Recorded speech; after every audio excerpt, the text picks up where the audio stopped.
Hello and welcome to the channel. On this service light reset episode, we're going to reset the maintenance light on a 2009 Toyota Prius, and we're going to show you how to do that.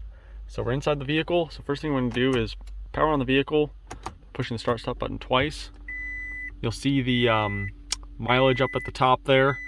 You're going to want to push the trip button over here until it ends, and you want to power off the car with it on the full mileage. You're going to go ahead and power off the car. Then you're going to push and hold the trip button and then push the start stop button